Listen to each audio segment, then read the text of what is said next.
ئاغای ئیقبالی نوێنەری کۆماری ئیسلامی ئێران لەگەڵ سەرکردەکانی حەشدی شعبیدا چاودێری ئۆپەراسیۆنی کۆنتڕۆڵکردنەوەی حەویجە دەکات کە ماوەی هەفتەیەکە دەستی پێکردووە و دەیان هەزار سەرباز و چەکداری حەشد لە دەوروبەری کەرکووک بۆ ئەو شەڕە کۆکراونەتەوە کە عەرەبی سوننا ترسیان لە کوشت و بڕکردنیان لەسەر دەستی ئەو هێزە هەیە. فەرماندەکانی حەشدی شعبیش دڵنیاییان پێدەدەن.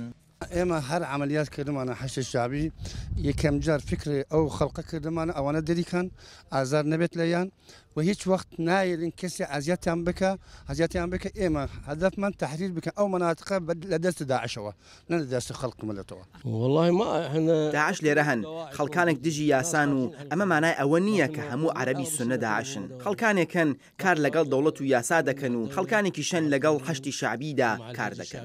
تەنها عەرەبی سونە ترسی نییە بەڵکو کوردیش هێزێکی زۆری پێشمەرگەی لە دەوروبەری کەرکووک کۆ کردوێتەوە و ترسی لەوە هەیە کە عێراق ئەو هێزە زۆرەی لە ناوچەکە بۆ دەست بە سەراگرتنی کەرکووک کۆ کردبێتەوە. هیچ وەخت ئەو شتە نابێ. ئێمە ئینشاءالله پیاوە عاقلمان زۆر هەردوو تەرەف بە عاقلانیەت تا ئیمڕۆ هیچ کێشەمان نەبووە ئینشاءاللهش نابێت. گومانەکانی هێزە کوردیەکان لەوەوە سەرچاوەی گرتووە کە حەویجە ژمارەیەکی کەم داعشی تێدا ماوە و پێویستی بەو هێزە زۆرە نییە کە عێراق لە ناوچەکەدا کۆی کردوونەتەوە. المعلومات التي توجد لدينا تقريبا الأعداد بەپێی ئەو زانیاریانەی کە لەلامانە ژمارەیان نزیکەی 500 داعش دەبن و سەرچاوەکان دەڵێن کە حەڤە ئۆتۆمبیلی بۆمڕێژکراویان هەیە و چەکداری بیانیشان لەگەڵدایە. ئینشاءالله ئێمە دەتوانین بەست عێراقیان لێپاک بکەینەوە.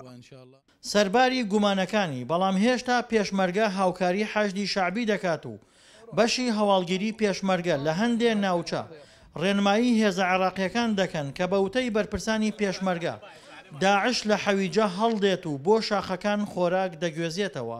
بەڵێ معلوماتمان لەسەریان هەیە کە ئەم منتیقەیە حائلەی تیرۆریستانی داعشیان هینایتە ئەم منتیقەیە بۆ ئەوی بتوانن لە شوێنێک دەرفەت ببینن دەربازیان بکەن بۆ لایەک بڕۆن و بەپێی ئەو زانیارێک کە ئێمە هەمانە هەوڵیان داوە چەند لە مەسلەی گەنم و کۆمەڵک شت لەو بابەتە بۆ خۆیان ببن بۆ شاخ بۆی خۆیان پێبژینن نیەتی هەڵاتنیان هەیە نیەتی مقاومەیان نییە. پێدەچێت شەڕی حەویجە ململانیەکانی نێوان هەرێم و بەغدا قوڵتر بکاتەوە. بەو پێی دوای ئەو شەڕە پێشمەرگە و هێزە عێراقیەکان سنووریان لە یەکتری نزیک دەبێتەوە و دەستیان بە یەکتری دەگات. ئۆپەراسیۆنی کۆنتڕۆڵکردنەوەی حەویجە بە بەشداری حەشدی شعبی و هێزە جیاوازە عێراقیەکان بەردەوامە و تا ئێستا ژمارەیە گوند کۆنتڕۆڵ کراون بەڵام لە هیچ کام لەو گوندانە داعش نەیتوانیوە ڕوبەڕووی هێزە عێراقیەکان ببێتەوە. بەو پێی زۆربەی چەکدارەکانی داعش ناوچەکەیان جێهێشتووە و پێشتر ڕویان لە پارێزگای دیالە کردووە.